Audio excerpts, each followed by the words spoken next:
Alright, it's been a week, but I think I have finally calmed down from that Pokemon Scarlet and Violet trailer from the Pokemon Presents. We got shown so much, yet so little, and that creates a wonderfully exciting prospect for me. I'm the type of person who likes going into a Pokemon game with as little knowledge as possible because it's all about discovery for me, and that looks like the main theme that is coming on here. There is so much to discover. Looking at the trailer, there are so many different environments and ways to get around now. The region of Paldea genuinely looks massive. It looks like it's going to take me ages to find everything, and that gives the rise to great possibilities for hidden Pokemon dens, items and side quests. And I was thinking that before I looked at the map. Now checking out this map, we've got some massively varied biomes as per usual in a Pokemon game, but they look like they're going to blend naturally into each other. And then there's this massive swirling vortex in the center, which I'm guessing is going to be story based. We actually nicknamed it the Time Hole on the Just Playing Games podcast live reaction to the Pokemon Presents, and that's what we're going to stick with. Time Hole. Moving swiftly on, we got a good look at the characters in the game, and as per usual, the design is on point. Really distinct and interesting characters that fit the Pokemon world perfectly, but show character and uniqueness in this region.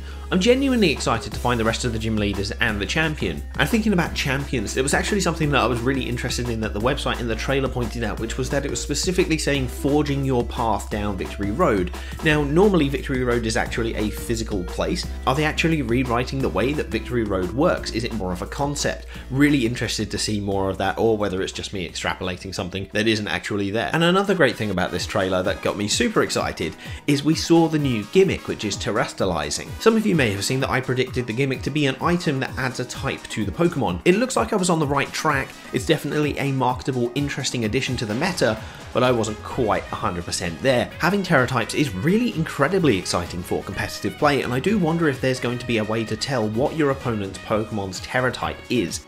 It's going to be exciting to see all the offensive and defensive applications that terrestrializing brings to the table, and despite it not being the nicest looking gimmick, I reckon this one is going to be a heap of fun both casually and competitively. And a little spicy prediction for this video is that I am predicting that we will get terrestrializing forms. So you know how we had Dynamax and then we had Gigantamax forms?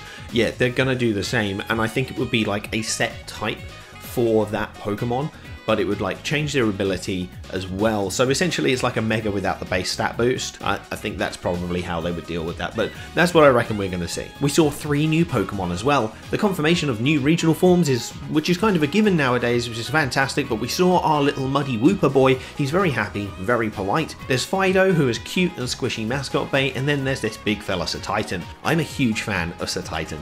It's a large ice type, he's going to play defensively, it will probably be useless and competitive, but it's a wonderful design and I will have him on my team. But yeah, those new Pokemon are very exciting and all, but we saw a lot more of what is going to be available in this region, and I'm really excited for this regional dex. We've got Go-Goat, Talonflame, Scyther, and therefore because of the Pokemon Arceus stuff, maybe we can have Cleaver in this, Bagon, Dino, Paldean Wooper of course, Pineco, Drifloon, Jumpluff, and way more. Of course there's Pikachu, but there's way more. There's a good mix of like the popular Pokemon and also those really interesting uncommon ones, which means that we're going to see some really awesome variety of teams to fight with and against in this game. And the most exciting thing to me, it's the way they're handling the stories. You can dip in and out at any time, just do your own thing and battle the gyms in whatever order you want. It's finally happening. It's been 3,000 years, it's happening. I can weave my own tale and not feel bad because I've gone and spent 10 hours exploring some new area I saw in the distance. Now, I hate to bring Breath of the Wild into this, but that was one of my favourite things about that game, is that I saw something and was just like, oh cool, I don't want to do the quest right now,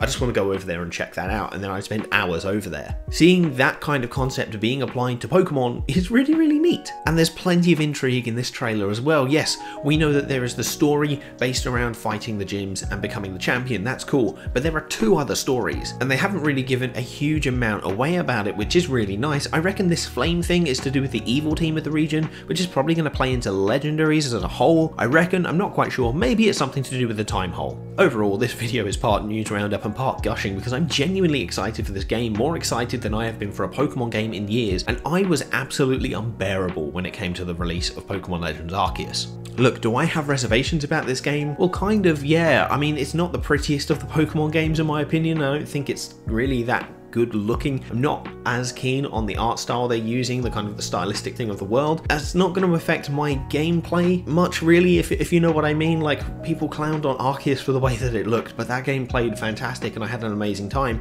I still think I'm going to have a wonderful time, I just don't think it's the prettiest thing in the world. And I'm also not particularly keen on the fact that I can't take my school uniform off. I didn't want to be in my school uniform when I was in school. I don't want to do it when I'm doing a recreational game, you know what I mean? But overall, I really think that this Pokemon game is something worth keeping tabs on. I think Game Freak are onto something fantastic. They've taken a lot of lessons, and it looks like we're finally going to break through and get something redefining for the Pokemon genre. If they change the formula well enough whilst keeping it true to the original core of the series, I think we've got a bright future for Pokemon games. Are you excited for this game as well? Are you going to be grabbing it day one? Let me know in the comments, and if you've had a grand old time with this video, make sure you slap that subscribe button and check this video out next for a wonderful time. Continue the good times, it's always good.